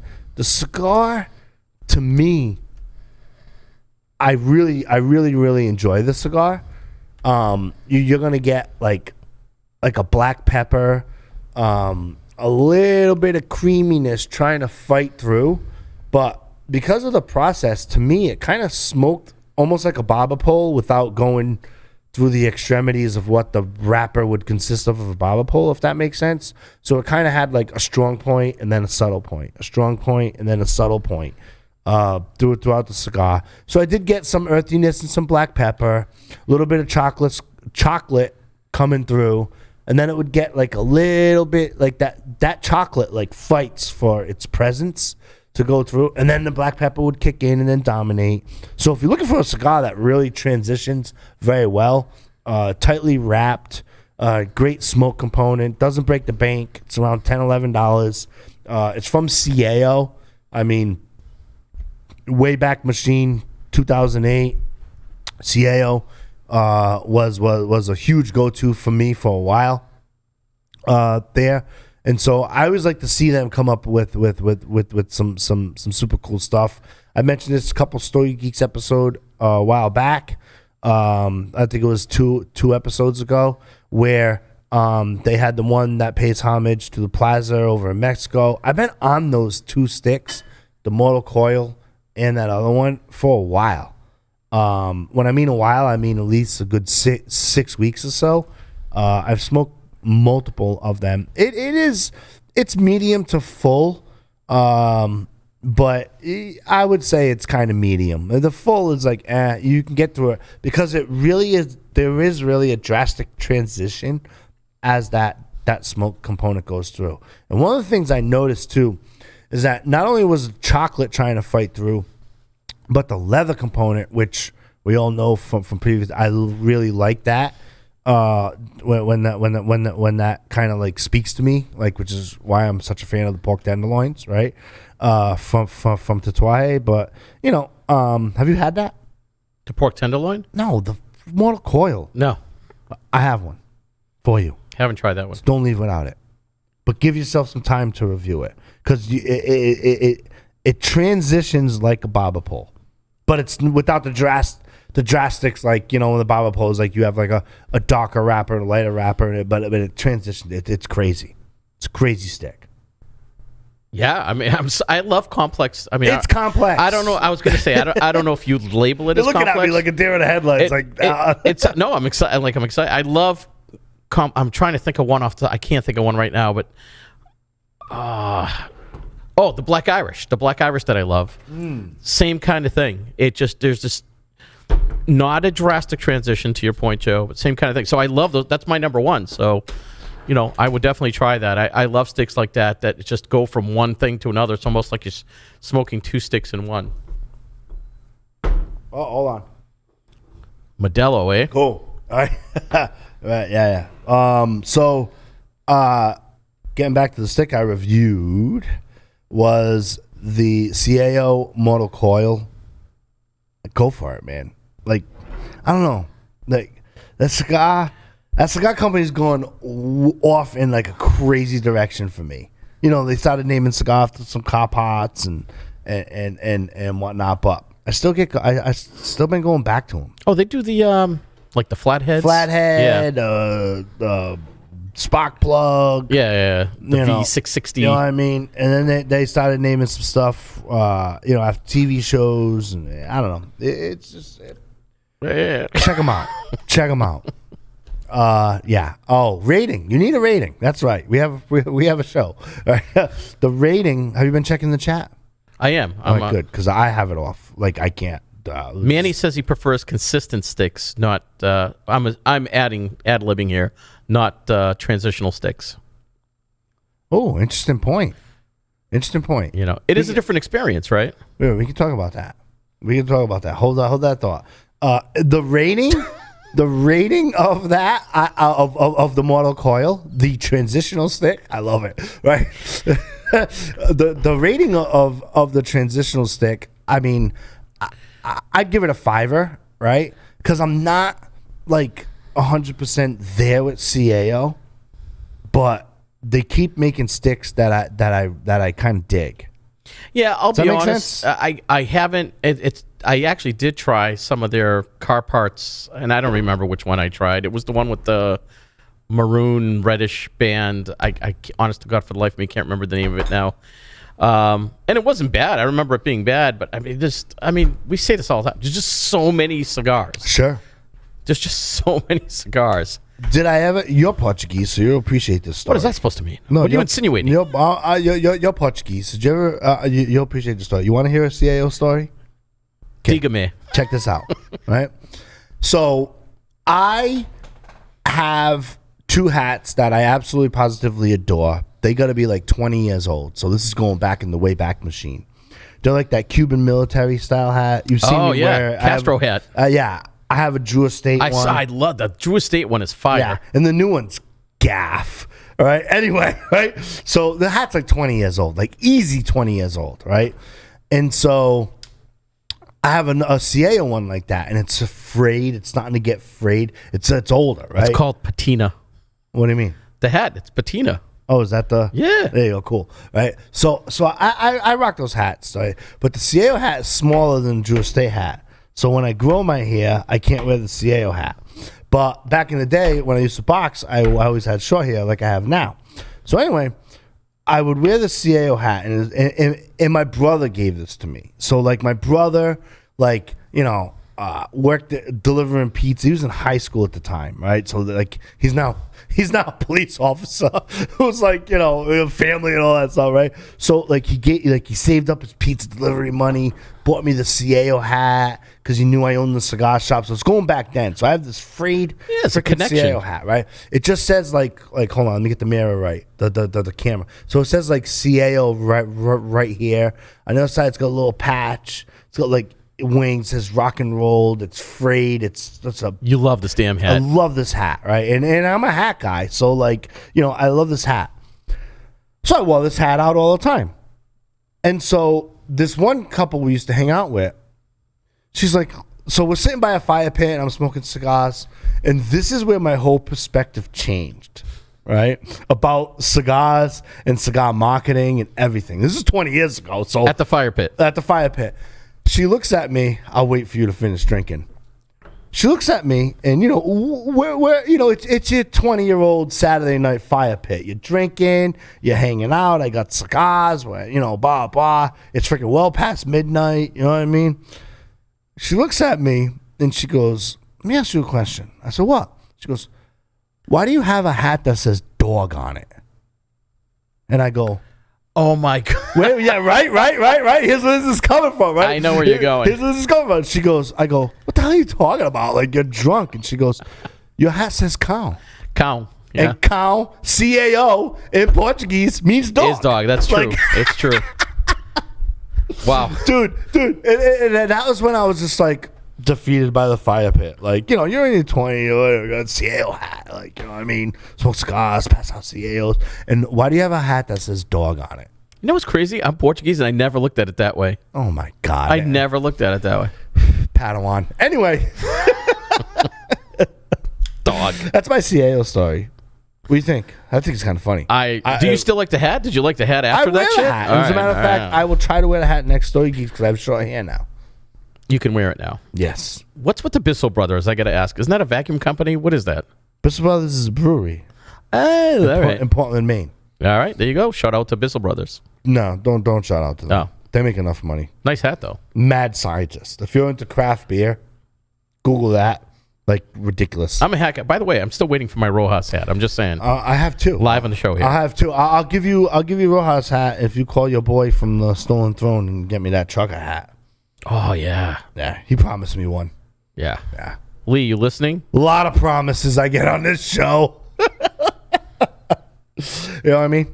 Yeah. So anyway, I'm gonna wear my dog hat next episode. Remind me, please. Yeah. It's my job. And chances are I'm doing my next episode from home, so I'll have it. That's gonna be weird. Yeah, you could just walk over. That's gonna be weird. You could be in studio and I could be home. Yeah. Are you gonna be okay? Well, I think I'll, I'm in good hands with You're Johnny. gonna be like, screw that, I'm gonna and stay Goose. home. Goose will be running the whole thing by then. Our producers are awesome. Goose is running the thing now. Oh. Johnny says that's it. You can't come in. I just got booted. What the hell? I take it back. Our producers are evil. I'm just saying. You ready for Tatuaje? Always ready. Wait, is that your other one? Yeah. No kidding. Yeah. I didn't even look at your stick shit. Cool. Yeah. That's why. Wait a minute. Oh yeah. All right, cool. Yeah. So and I've always liked Tatuajes. The K222 is one of my favorites. But this stick that I'm reviewing today is totally different. Someone on social media had recommended it to me, It's the Tatuaje Avion 11. They didn't recommend the 11. The 11 is the Perfecto Grande, and I'm a big Perfecto guy, so I love that Vitola. And it's a 6 3/4 by 48/52 because it tapers. It's a Ecuadorian Habano and Nicaraguan binder and filler, and it's a big beast. It's almost 7 inches long. That's what she said. So one of the interesting things, I always like to see if I can get some background on the stick. This stick was actually a collaboration with Pepin Garcia. So they actually worked together. Pete Johnson and Pepin worked together on this blend for the Avion 11. So, do you want me to blow your mind? Yeah, I knew he'd have more on this. Do you want? No, not in regards to that. I want you to name for next Stogie Geeks all the collaborations with Pepin Garcia. The hell? Next week on Stogie Geeks, we have a new co-host, because Nelson will never be able to find that. Yeah, no. Funny what is this? Stump the co-host? No, what the hell is this? You're big time now, brother. You're big time now. You're an internet sensation. I mean, you have 2 Facebook identities. I do, actually. Like that's like up there with that chick with the white skirt and Basic Instinct, and that's pretty psycho, dude. What the hell's her name? I don't know, Sharon Stone. Stone. But that's pretty crazy. Like I never got the whole 2 Facebook profile thing. It's side note. It's because I have a personal one, and my cigar group, my cigar peeps started growing, and I had like 10 times the amount of people that like would just follow me for the cigar shit. So I need to create a separate thing just for cigars, and then I just have one for personal. Yeah. Do you know that? Like, seriously, like that really bothers me. I'm sorry. Because Drew has it too. If only I did it for you. Like Drew has it too. And I remember having a 48-minute conversation with Drew. What the hell did you start DrewStogieGeeks.com and you have Drew Galvin? I bet you did it for a similar reason. Yeah, he's like, well, when I told Stogie Geeks, dude, is it really? You ever hear the term "don't mix business with pleasure"? Dude, it's freaking social media. You've already mixed business with pleasure. No. Okay. No. That's a great argument. The kookiness that goes on social media. That'll be the next show. Cause I'll be on like 4 hours of sleep if I'm lucky. We could do a whole show on social media cigar groups. Yeah, how it's okay to smoke a cigar with a bra. Like, it's cool if you wear one. Like, it's really cool. Like, it's cool. You know what I mean? That was a PSA from Stogie Geeks. Right? It's crazy. Actually, if we do have time, I want to fucking rant on that shit. Yeah. Like, I think Lace wears a bra when he smokes cigars. But I also want to speak about the consistency, so don't let me focus on that, because Manny brought up a good point. No, I do think that's a valid point, right? Because I'll go back. Yeah, we'll go back to that. We'll go back to that. Please talk to us about how you're wearing a bra and you smoked the Tatuaje. Yes. No. Lace wears bras. I don't. Lace is a good guy. Don't mess with him. Yeah. Hey, huge fan of his. The cold draw had spicy leather came out on the cold draw, and that's because it's Tatuaje. Oh yeah, the collaborations with Don Pepin. I don't know, ladies and gentlemen. This was the first one. This fucking guy. This guy ever stop breaking balls? I'm not breaking balls. I'm just saying. It's a Sopranos reference. This guy ever stop breaking balls? Your thought process freaking amazes me. Don't try to get in my head, Joe. I'm trying. Don't try to get in my head. And somehow, I don't know if you guys have ever had this experience, but you look at a cigar, you smell a cigar, you do a cold draw on a cigar, and then you smoke it, and it's exactly what you expect based on what you smelled and the cold draw. You're like, yeah, this is what I was ready to get. There was no surprises. Cool. That's what this stick is, right? So I get spicy leather, looking at the cigar and the cold draw, and that's what you get, sort of kicking it off in the first third. It does add some woodiness and some earthiness in the first third as I went, but definitely that's I don't like super spicy cigars. I just don't. I don't like super peppery, super spicy, but this had a nice, mild spiciness to it. As I went into the second third, you got a little bit of coffee, but only on the retro, which is I would have thought you get a hint on the regular smoking. But on the retro, I definitely got coffee along with it, and still that spiciness. And then in the end, it came in with it was that leather woodiness was the dominant notes that came out as I went through it. At least it's not spicy nuts. Yeah, spicy nuts. They're really not good. It definitely is a little stronger. The cigar is definitely a little stronger. It leans towards the full side. Because it's Tatuaje. But it was... It's awesome. It was, yes. I mean... Did you ever try the Mexican experiment by Tatuaje? Oh, I have one in my folio right now. Not anymore. Not when we get done with the show. I'm going to pirate that shit. I freaking love those. Anyway, go on. Do you like the ME1s or the ME2s? I know that they both exist. ME anything. Yeah, I like the so you like them both? ME3s that come out. I'm just a fan. Super fan. Yeah, no, I love the Mexican experiments. They're really good. I don't know a bad Tatuaje. I have not had a bad Tatuaje. And they're like 9.99. Yeah, and I haven't smoked them all. I'm admitting it. I didn't smoke them all, but the ones I've had, they're great. You smoked Kappa Especial? Which one? Kappa Especial? No, I have not. Banging. Maybe we'll trade. I don't have them. I'll just steal them. So this was a great smoke. Close to a 90-minute smoke.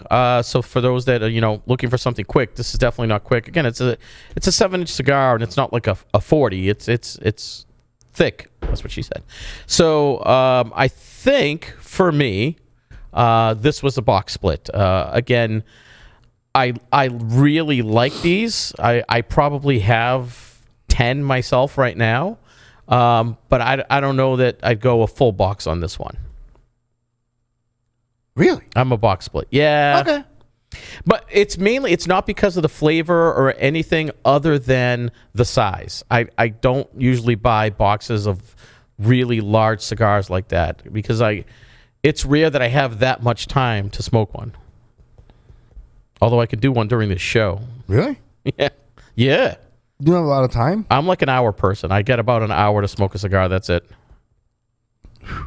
It's rough. You need a gig like mine. Except Fridays. Yeah, exactly. I come home and it's the weekend. You're not having a cigar? No, I'm pretty smoked out. Yeah, I'm the opposite of you. Whatever you do, I'm the opposite. Yeah, I'm pretty smoked out. Yeah, awesome. You got anything else you're smoking? Hell yeah, I got one more. But I do. Before I get to it, I want to address Manny. Oh yeah, the with consistency, right, and whatnot. Consistency of a cigar. I don't know. I like surprises with cigars, and I've made reference to this all throughout my stint here. Right, is that I like cigars that kind of stop me in my tracks and make me stop working because of my workflow with cigars. You know what I mean? So I'll have a cigar, I'll do some work and whatnot. And I want them to say, what the hell? What is this? Like, what am I smoking? And it's just because that as a consumer with me, that's how I'm going about them, right? I'm not okay, I just got out of work. Let me go to a cigar shop, pick two and or whatever and do that there and whatnot. I like cigars that stop me in my tracks. So I kind of don't like the consistency in that favor, but I could see Manny's point, which is probably a lot of other points from people I speak to in cigar shops where they're like, it changes up too much, or it got really harsh, or it kind of like dare I say Ashtons that to me they all end the same. No matter what Ashton you smoke, it ends the same. If you smoke them to the nub, like I do, if time allows it, they end the same. So it's I don't like that consistency. But well, you could have that stop in your tracks with a consistent cigar too, right? Okay. You're smoking, you're like, oh, holy shit, this thing's really good, right? So you could have that. I think it's a different kind of stop in your tracks. To your point, when you're smoking, you're like, whoa, what just? I think it's almost a what just happened, right? Yeah. Instead of a stop in your track with the transitional ones, it's like, whoa, what just happened here? Yeah, I'm smoking the Añejo Shock. It's aged. It's from Paul's Humidor, and it's super tasty. Oh, it must be awesome. It's freaking awesome. But not for nothing, it's the same as from when I freaking started it. So it's awesome. It tastes freaking phenomenal. But I'm waiting for it to like do some fireworks and whatnot. But maybe it could be personality based too. No, I mean, and just weighing in. I mean, I definitely prefer a more transitional cigar than something that's the same all the way through. Because in a way, that's why I enjoy cigars. Is normally you get, I don't know the statistics, but normally you get something different as you go, right? Yeah. Sure. Yep. I definitely I'm not saying I wouldn't enjoy one that's consistent, but I definitely like transitional sticks better. Mm-hmm. Gotcha. Do you have any more news before I do my last review? Because then I'm going to do my last review and then we'll wrap up. No. Okay. Chat's good? Everybody's good? Chat's good. Oh, wait. I don't want to be eating cheeseburger. Oh, boy. Here's a transitional analogy. Yes. I don't want to be this is from Manny. I don't want to be eating a cheeseburger and then it turns into ramen noodles. It kind of ruins the enjoyment. I agree. That's a great analogy. I wonder Manny, post what you do for a living, because I wonder, like, with me, I have a lot of projects going on and things are crazy. Like, Manny he seems to be like he wants stuff consistent and doing that there. And me, I'm just like, just freaking throw it at me. Like, I really don't give a crap what you got to throw at me. Like, freaking great analogy. Like, people like, did you catch the new drama on Netflix? Nah, just, I'm a business owner. I'll just, go in QuickBooks if I want drama. It's cool. You know what I mean? Like that's but I wonder. So see if what he posts and whatnot from that. Manny and Lace, thank you for chatting with us on the what is this thing called? YouTube chat. Yeah, thank you. Over on the YouTube chat. I guess this is going to be a new feature. Boy, am I screwed when I'm at home because we'll be on Zoom and all. This is great. I think this is fantastic. Yeah. So Manny and Lace, shout out to you guys. Thank you very much for chiming in and adding on to the show. He works for a water and sewer department. Oh yeah, right. So like freaking, like unless the water's freaking coming up through the freaking where it's not supposed to be, you like stuff consistent, and I knew it was personality based. Like I knew it has to be, which is an amazing point for another show, right? Because I am doing a roundtable with Stogie Geek listeners that want to chime in. We're gonna be doing a roundtable. Capability wise, I think we can have up to 8 if we're in studio. Not 8 people in studio. We'd have to all see our vaccination cards from then. But we can do Nelson, myself, and maybe like 6 others, because I'm going off of the biggest show that we do in security. So we could do that there. So Stogie Geeks, if you want to participate in that in June, email nelson@stogiegeeks.com. We'll do a roundtable discussion like this, because I'd really like to hear, because I think I always look at other podcasts for like 38 seconds, because that's like really what my, and I'm like, yeah, all right, cool. Like we're Stogie Geeks still cool. Like we're good, right? I'd like to do a roundtable discussion with stuff like this. Like, what do you like? Where you from? Because to really diagnose, like, it's all consumer driven and it's palate driven, but I also think it's personality driven. Oh yeah, I mean, even, you know what I mean? I mean, would you agree? Even I'd go even beyond personality. I was just talking to someone about this last weekend. When you go to smoke, well, actually, you might be an anomaly. I don't know. When you go to smoke, like, do you look at your human and you're like, oh, I want this, or do you look at it like, oh, I don't, or if you actually a better example, when you go somewhere, do you just bring one stick? Oh, well, it depends where I'm going. What do you mean? Like if you go to the lounge, or you're going here. Well, actually, here's a better. See, you're an anomaly. You don't fit into the mold. No. Wait. Like if I go to a fire pit. Oh, yes. Nah, I bring one stick. You do. Yeah. See, I don't. Why? Because you're like, oh, I wanna judge, like, how am I feeling at this minute? That's where I'm going. Then you're like, Drew, we miss you today on today's show, but then you stick the freaking hydrometer thing. Hold on. I know we're all coughing here. You stick the hydrometer thing, and this ain't that optimal thing. Look at that. Let's just smoke that shit. Yeah. I'm smoke definitely it, with dude. Drew on this one. I'm with Drew on this one. Someone says to me, like, actually, I'm doing like a golf thing on Monday, and someone said to me, "Oh, what sticks are you going to bring?" I'm like, I don't know. Depends how I feel that morning. Yeah. Oh yeah. I've literally, like, it's crazy. If you golf with me, like, you could pay freaking $138 to golf. You're gonna get that in cigars, right? Right. Because my buddy JJ, like he's like, "What do you got in your golf bag?" I don't feel like smoking these Caldwell freaking Blind Man's Bluff that I bought. I bought a box and I bought like 3 Caldwells with me today. I want some. So after he had one, he's like, "Oh, I want something different." I'm like, "Here you go." And he's like, "Oh, cool."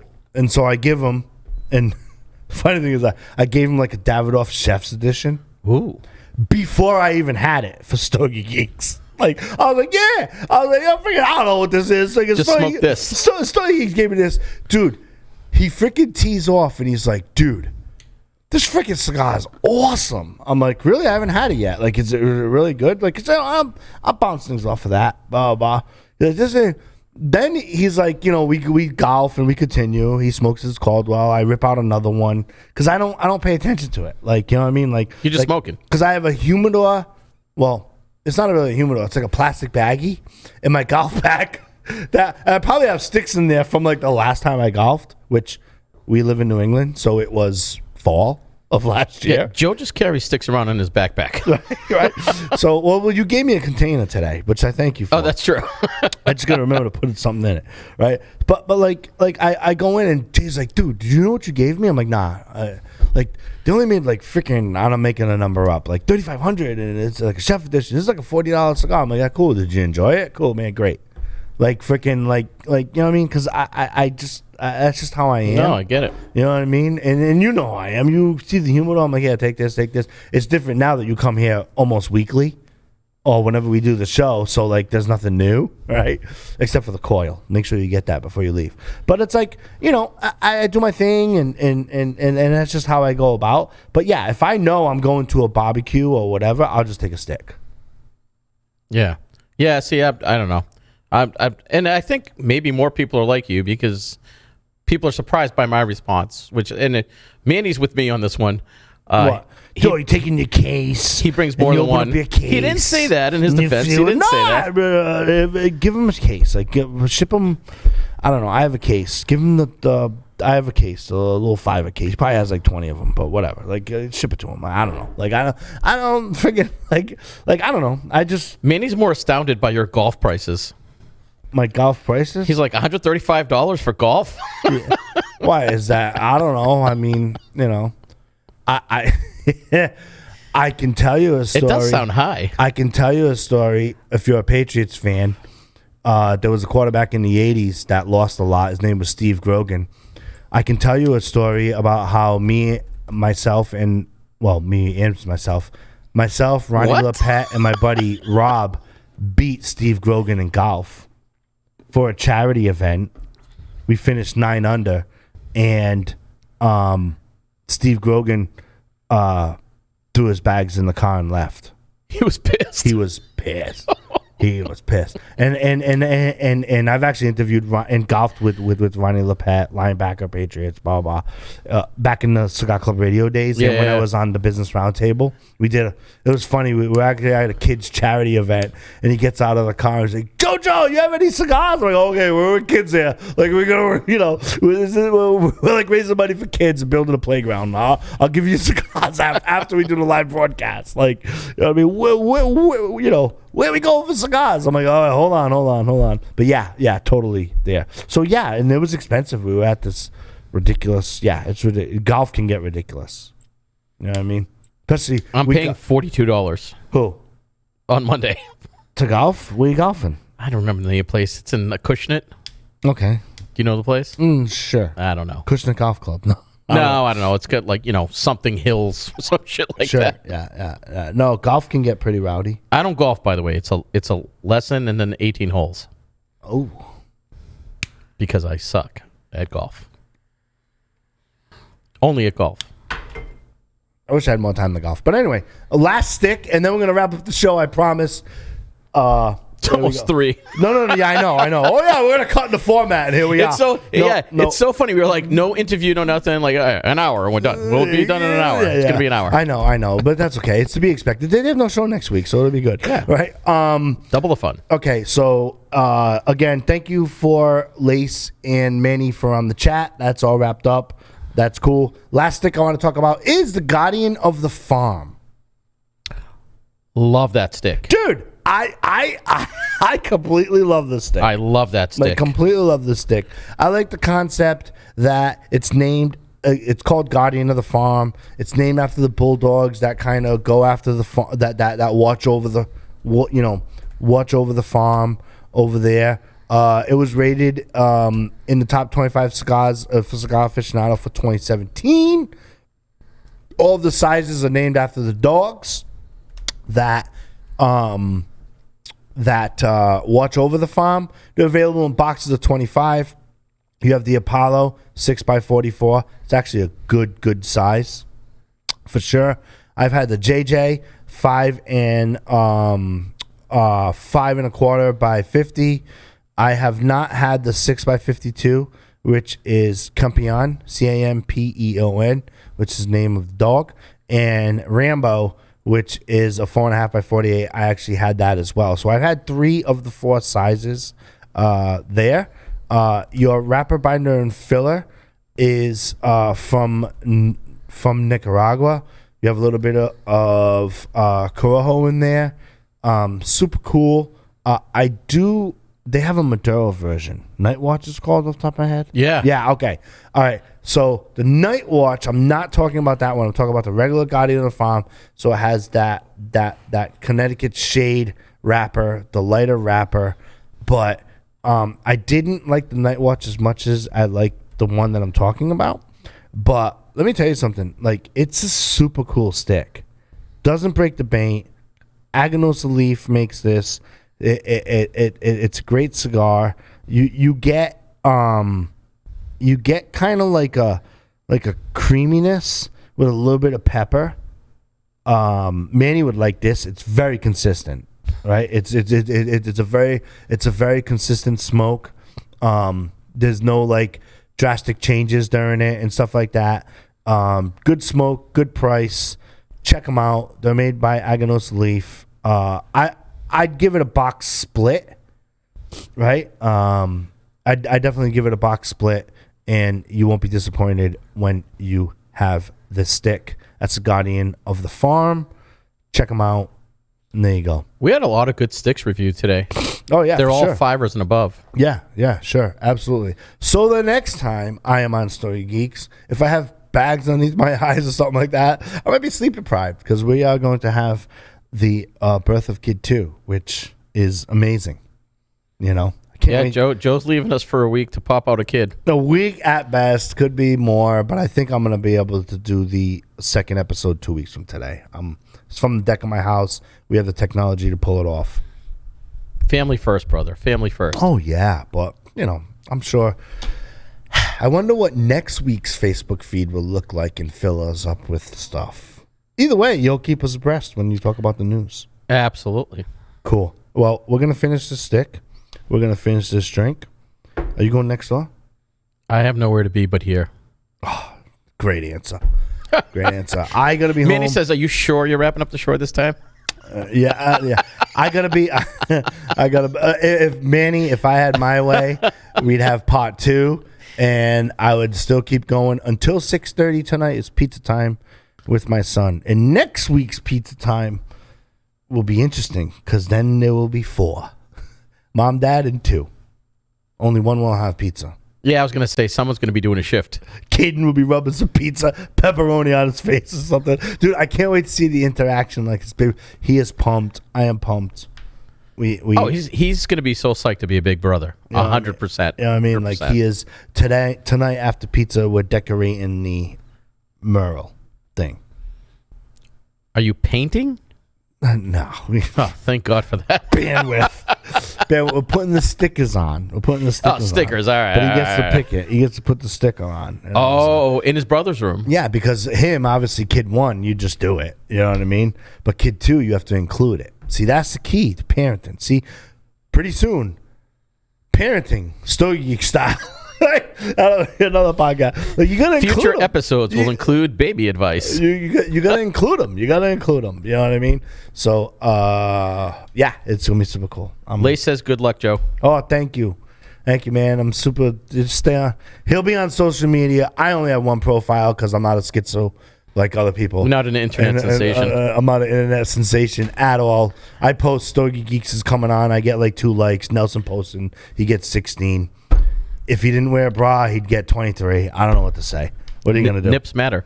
All right. Anyway, remember, we keep the conversation. Nelson, thank you for coming.